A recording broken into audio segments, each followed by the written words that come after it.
Hey car fans, welcome! Today, we are putting the pedal to the metal to tell the story of a truly legendary car brand. We're talking about a company that was started by a whole family of brothers who loved speed, and their story is every bit as cool as their cars. All right, let's get into it. So, are you ready to go on an adventure with us? We're going to meet some amazing brothers, find out the secret behind a super cool symbol, and see what it takes to build a world-famous race car. Buckle up, because this is the super fast story of Maserati. So, where does a story like this even begin? Well, it all starts with a family. We've got to go way back in time, all the way to Italy, to meet six brothers who shared one gigantic dream. Check this out. It all happened so fast. You had the Maserati brothers, Alfieri, Bindo, Carlo, Ettore, Ernesto, and Mario. They were all completely obsessed with cars and racing. So in 1914, they opened up their own little workshop in Bologna, Italy. A few years later, bam, 1926, they built their very first race car, the Tipo 26. And get this, the very first time they took it to a big race, it won, right out of the gate. That just shows you how much talent this family had from day one. Okay, so they had a car that could win, but they needed a symbol, right? A badge that would make everybody stop and say, whoa, that's a Maserati. So let's dig into the story of their world-famous logo. So what is that pointy thing on the front of every single Maserati? It's called a trident, and you can think of it like a superhero's weapon.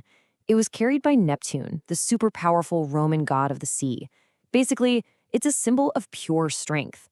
But why would you put that on a car? Well, the idea actually came from one of the brothers, Mario. He was the artist of the family, you see.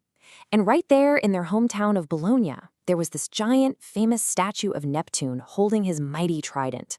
Mario saw that and just knew. That's it.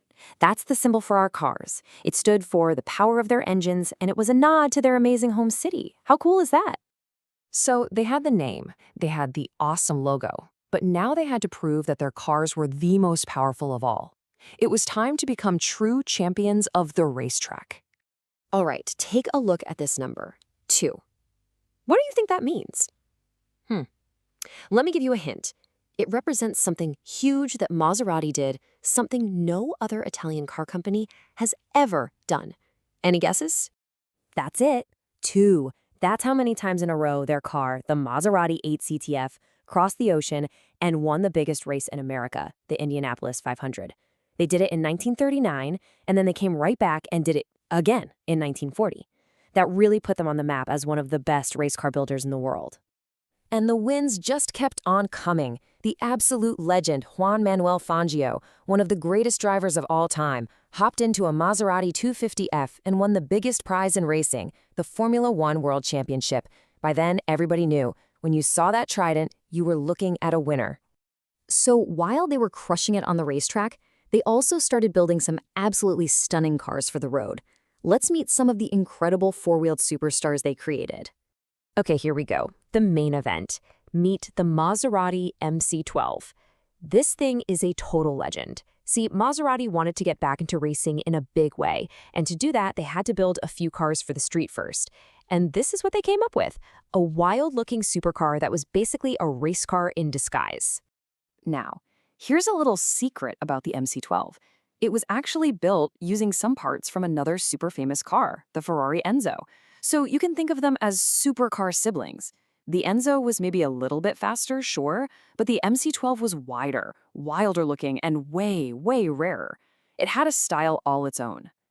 Just how rare are we talking about? Check out this number, 50. That's it. They only ever made 50 of these amazing MC12 road cars for customers. That's all. If you ever see one in real life, you are looking at an incredibly rare piece of automotive history. So, after all this time, what really makes a Maserati a Maserati? What are those special ingredients they put into every single car they build? Let's break down the recipe. Turns out, it's a secret recipe. First, you need a powerful, roaring engine that makes that incredible sound, vroom. Second, you need a sleek, swoopy design that makes the car look like it's going 100 miles an hour, even when it's parked. Third, a super fancy interior that makes you feel like a real race car driver. And of course, the finishing touch, that powerful, famous Trident badge right on the front grille. And really, that just says it all. This whole amazing story started in a small workshop with a family of brothers who just loved cars and loved to race. And with a lot of hard work and some really big dreams, they turned their family name into a symbol of speed, luxury, and Italian style that's known all over the world. From winning huge races to building incredible supercars, Maserati has been telling amazing stories for over 100 years now. It kind of makes you wonder, what incredible machine are they dreaming up for us next? Thanks for hanging out, and we'll see you on the next one.